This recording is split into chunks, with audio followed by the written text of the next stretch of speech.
In this lesson, I want to cover some of the maintenance tasks you may have to perform on your DHCP server. So by default, remember when we looked at the server properties, every 60 minutes a backup of the configuration, the leases, is performed for us. So if I actually go and look on the file system, I can see I have my DHCP log files and I actually have the DHCP database itself.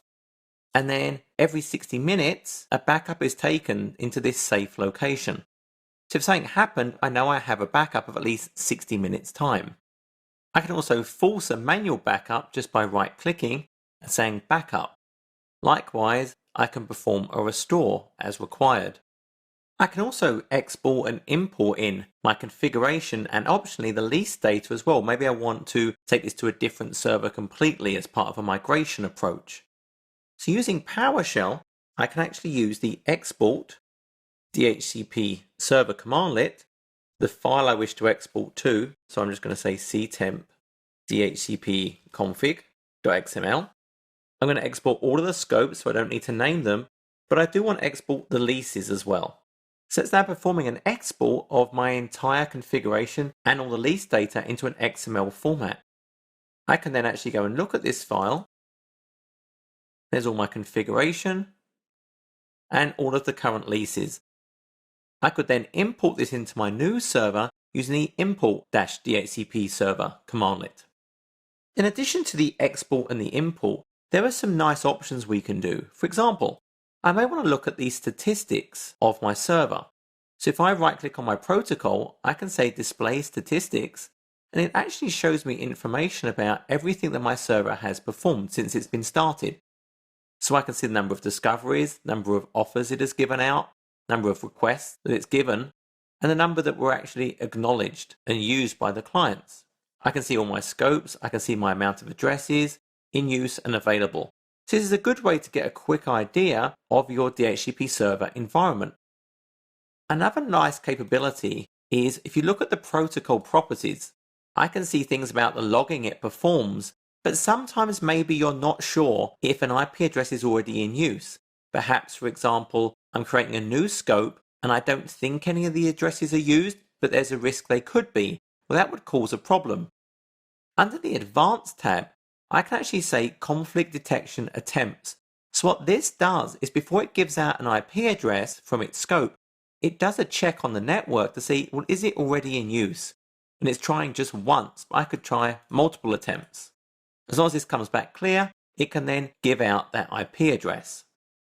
You'll notice I can also set that DNS integration, that network access protection integration, my use of filters, and that failover relationship.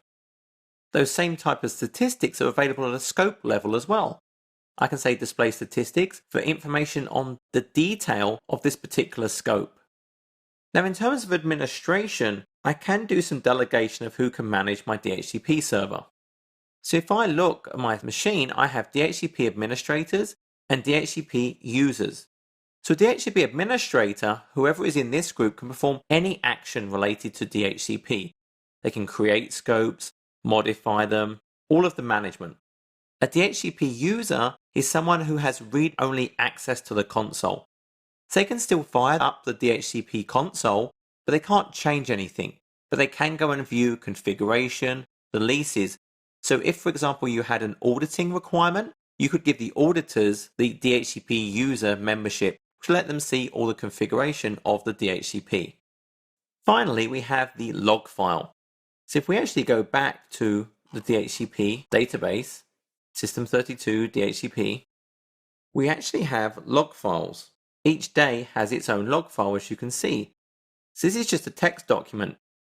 And essentially in here, I can go through and it's in a comma delimited format, and it's giving me information about the actions gone on from this DHCP server.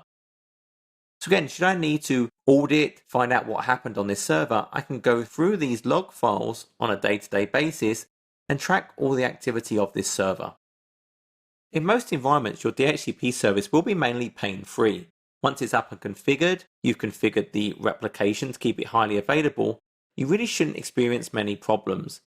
The problems you may face is if, for example, that relay agent on your routers, the switches between networks, is not properly configured, So clients cannot get a DHCP given address because the DHCP server never sees that request. So it's important to not only set up your DHCP servers, but make sure your networking equipment is properly configured to route those DHCP requests and responses to the clients.